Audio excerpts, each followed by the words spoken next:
Hello mga ka-senior, dito po tayo ngayon sa northern. Ito na po yung north na portion ng ating garden. Tinatawag ko pa rin siya na garden kahit masukal na kasi puno siya ng aking mga halaman. Na-outgrown lang ng mga kahoy yung mga halaman ko dito. Pero yung mga halaman po natin dito, karamihan mga birds of paradise at saka yung purple banana, at saka yung iba-ibang klaseng palmera. Diyan ko po sila tinanim. So na-outgrown siya ng mga trees kagaya ng mahogany kasi ang mahogany talagang lalaki siya, tataas. At saka yung ibang mga puno natin, yung mga ito, kamansi. Meron tayong mga kamansi dito, kakao, saka yung mga mangga. Yung mga mangga natin dito, galing Pangasinan pa. Yan, may mga kaimito, may germelina. So, iba-ibang puno po. Kasi, pag nakikita ko na may mga halaman na tumutubo na iba, para bang naawa ako na bunutin sila. So, I give them the opportunity to grow. Kasi, halaman din sila kaya naawa ako. Yan yung ating mga kakao, no? Dami nilang bunga na bubulok na lang sa puno, hindi na namin makuha. Kasi masarap sana sila ibilad at saka i-grind mo para gawing koko, yung iniinom, no? Parang chocolate. Yan ang ginagawang chocolate. Yan ang yung mga nyug natin. Mahahaba na rin. So napapansin ko kasi pag may mahaba ka na puno, lahat ng mga katabi niya, nagsisihabaan din, parang naghahabulan sila na nagpapahabaan sila, no? Parang nagko-contest sila paano maging matangkad. Yan, may mga ipil-ipil tayo, saging, yung totoong saging talaga na kinakain kasama dyan. Iba pa yung nakikita natin na saging na maliliit, mga ornamental lang sila. Yan na po yung palmera natin, no? Yung pinaka-common na palmera na napakaraming oxygen. Yung sabi kong huwag kayong mawalan ng ganyan kasi nakakatulong po siya ng pagbibigay ng oxygen sa atin. Yung palmera na yan, yan ang pinaka-common. Pinakamura niya na palmera kasi madali lang siyang patubuin, hindi siya maselan.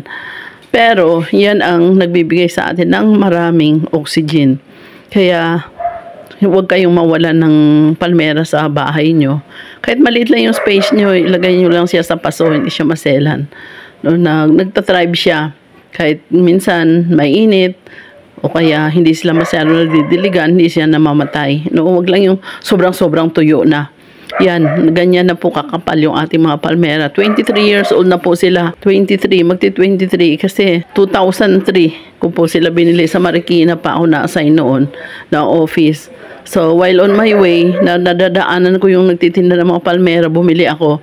And then, ang sabi nung nagtitinda sa akin ng palmera, sabi niya, sige po, paramihin ninyo yung palmera nyo. Kasi, pagdating ng araw, kayo naman po ang magsusupply sa amin. Kaso lang, I didn't make it. Why? Kasi, ito, dumami na lang ng dumami yung palmera, pero hindi ako nagbibenta. Yun yung isang weakness ko. Kasi, once na halaman ko siya o kahit hayop na-attach ako, so hindi ko siya mabenta, hindi ko siya naawa ako pag binenta na at nang alisin na sa akin, naawa ako. Kaya yun, namamatay na lang sila, dumadami, sumisikip, hindi sila nababawasan. Yung time na nagbenta talaga ako ng halaman sa Negros noon, tapos may bibili na ako, nakatatlong balik sa akin yung bibili. Hindi ko mailagay sa supot. Kasi every time na ilalagay ko sa supot, parang ang bigat-bigat ang pakiramdam ko na aalisin na sa akin yung halaman ko. Kaya ito yung nangyari dito. Na nagiging napakarami na nila, napakasikip na nila. Mabawasan lang sila pag may magnakaw. Pero kung wala, hindi talaga kasi naawa ako na pamigay ko, kaya padala ko sa iba yung halaman ko. Yan po, yung mga nyug natin, walang bunga kasi maraming may-ari.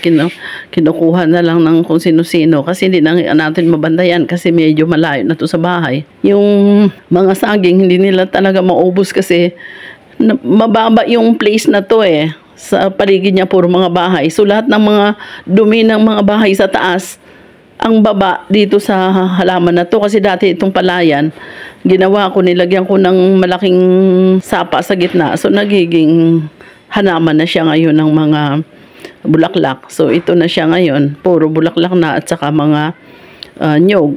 So kahit saan ka magpunta, makikita mo talagang meron siyang pare-pareho na halaman, mga palmera, mga birds of paradise, nyug, mangga, yan yung mga fruits na yan. May santol, ito ngayon, tagbuan ng santol, so magkakaroon na naman tayo ng bunga. Tsaka meron tayong balon. Siguro napagawa kong balon dito, mga 5 peraso na, and then 3 pa in the making. No? Na ano na sila, nabutasan na, nahukay na, kulang na lang ng lalim. No? So, magiging 8 na yung balon natin dito.